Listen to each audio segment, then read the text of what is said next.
The one thing today that amazed me the most is that Colorado, the football program, is now relevant. You can argue with a brick wall, I don't care, they're relevant. I've said it before, I'm going to say it again. It's the Deion effect.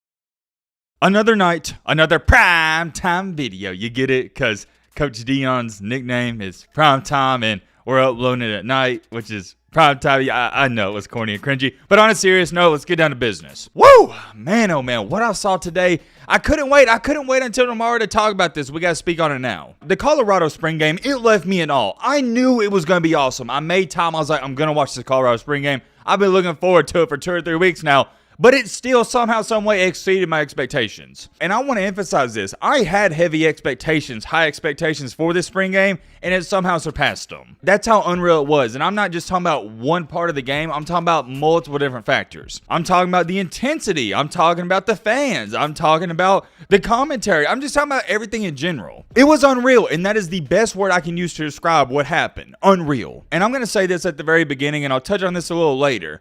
I can't turn it off. I know what you're sitting there saying, yo, Matt, what are you talking about? You can't turn it off. I'm talking about Colorado and Deion. I can't stop watching Deion Sanders and everything he does and everybody involved around him. I think the best word to use to describe it is there's this lore, there's this stigma around Deion and all the people surrounding him.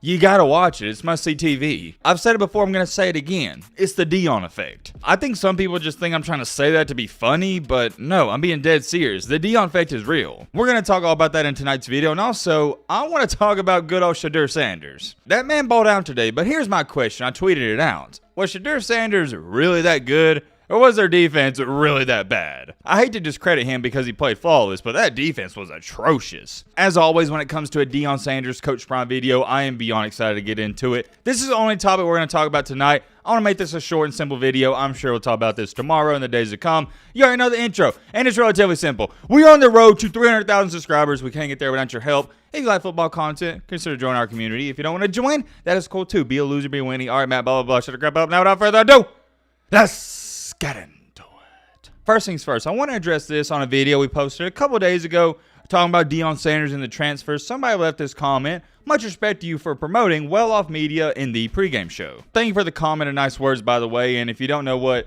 that person is referring to, in that video I said, hey, if you like keeping up with Colorado football, go subscribe to Well Off Media in the pregame show. So I know what you're sitting there saying, yo, Matt, why are you bringing it up again? And the reason for that is because I've had so many people, whether it be comments on Twitter, Instagram, YouTube, wherever, say, Matt, why are you promoting them? Like, what's going on? I guess people are asking those questions because they think I have some partnership with Well Off Media or the pregame show where I know them, but no, I'm promoting them because I think they're great channels. I'm promoting them because I know a ton of people out there, they love Colorado football. They want to see Colorado football videos, and I can't provide that every single day. However, those two channels, these two channels right here I'm popping up on your screen, they do that. They are posting literally, I'm not making this up, every single day Colorado football content. A matter of fact, I've never even spoken to the owners of that channel. It's just a mutual respect. I see great content. Of course, I'm going to recommend it to you guys. There's no catch to it whatsoever. I guess people are confused by that. And I understand why, because in 2023, it seems like you can't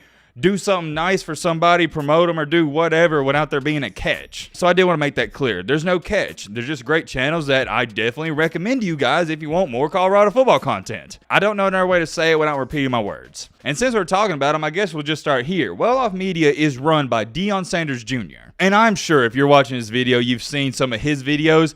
It is essentially the same thing as a reality TV show, but on YouTube. That's what it is. And I watched a little bit of his most recent video about the spring game highlights. And in that video, I heard people calling him Bucky. Is that his nickname? And I saw it in the comments. Is that his nickname or something? Let me know in the comment section. I have no idea. In the comments, please inform me on that because I was kind of confused when I saw people calling him that. Anyways, continuing along here, Deion Sanders Jr., he uploaded the spring game highlight. I guess you would call it a vlog style type of video. It's 14 minutes long.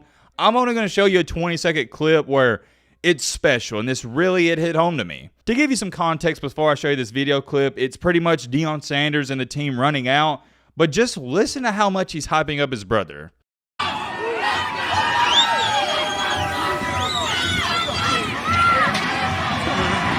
up! Turn it up! Turn it up! Yes, sir! Go crazy! Hold on. I got to pause right here, and I'm going to show you what he said about Shedeur Sanders.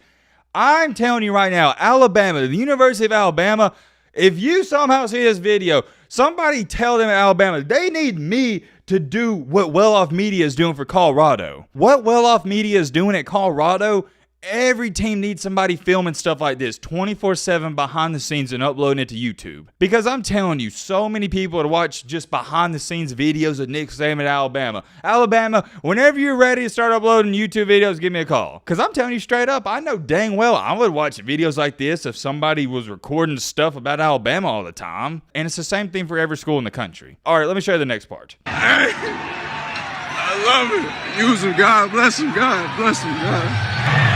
Bless him, God bless him.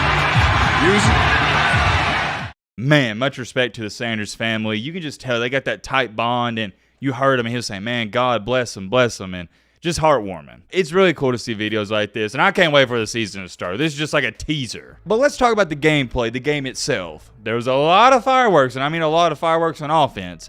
But main reason for that is because the defense is atrocious. They're terrible. Look, if you're a Colorado fan, let's be real here and come to the terms and agreement. Your offense, it looked good, but your defense, it looked piss poor. The defense is trash, but also being real here for a second, we expected that. The only thing I was looking forward to in this game, if you want me to be 100% honest, is Shedeur Sanders. I wanted to see how he was going to play, and man, he did not disappoint. A lot of times the numbers and box scores, they can be a little deceiving, but in this case, they're not. He finished the game going 16 for 19 with 234 passing yards with 2 touchdowns and a rushing touchdown. Yeah, not too shabby if I have to say so myself. Oh, wait. My fault. I said the only reason I tuned into the game is for Shedeur Sanders. My apologies. I forgot about the man, the myth, the legend himself, Travis Hunter. That guy is also must-see TV, but I think we all knew that by now. Now, Travis Hunter is the definition of an athlete. I know he's going to thrive at Colorado. He's going to be just fine. What he did today, I expected it. But Shedeur Sanders, I didn't know necessarily what to expect. I've told you guys since day one, he's a good ball player. I mean, I saw him at Jackson State.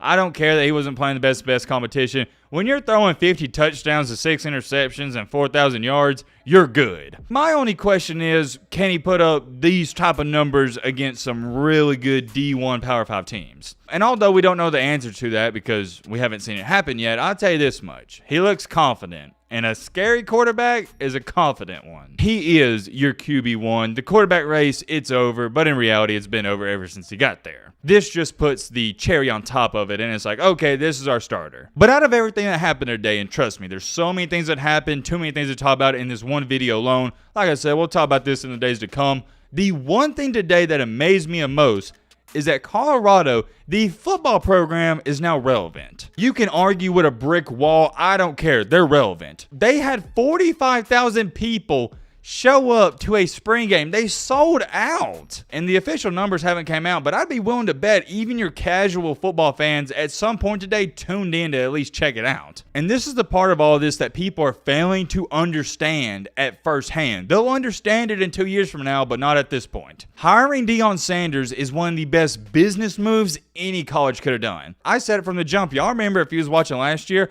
I said Auburn, you need to go after this guy. He could change your program. And it's going to come back to bite Auburn in the butt. Not going after Deion Sanders is the worst mistake Auburn has made in a long time. You got to think about this. Even if it doesn't work out for Deion Sanders, let's say he wets the bed, he is still going to generate millions of dollars for Colorado. I'm going to give you a great example because a lot of people don't understand the magnitude of a powerful influence. I personally know 2 girls that are from California and Maine. These 2 said girls, yet again, from California and Maine, both of them go to Alabama. And you want to know why they went to Alabama? You want to know why they chose Alabama out of all the other schools in the country? Because of the football team. That's it. Why does a girl from California, why does a girl from Maine want to go to Alabama? Because they want to tell their kids in 20 years from now, hey, I was at Alabama when the legend, the greatest of all time, Nick Saban was there, and the football team was one of the best in the country. People want to be a part of history. They want to be surrounded by winners, and they want to say, hey, I was there when this happened. It's the same reason all the people showed up to Kobe Bryant's last NBA game, Michael Jordan's last NBA game, and same thing for LeBron. People want to be a part of something, and that same thing is going to happen at Colorado. Not just football players, but regular students are going to go to Colorado just for the football team. And do y'all know how much tuition is for 4 years? Upwards to $200,000. At least that is for Alabama. I'm not too sure how it is for Colorado, but I assume it's relatively the same. Nick Saban's the highest paid coach in the country, but he's still underpaid because he's probably making Alabama $70 million a year. And that may be lowballing it. For Deion Sanders, they're giving him, $5-6 million? I guarantee you he'll bring in at least $20 million every year. He's worth every penny. This spring game, it was fun to watch. I'll leave it at that. Let me know your thoughts down below. But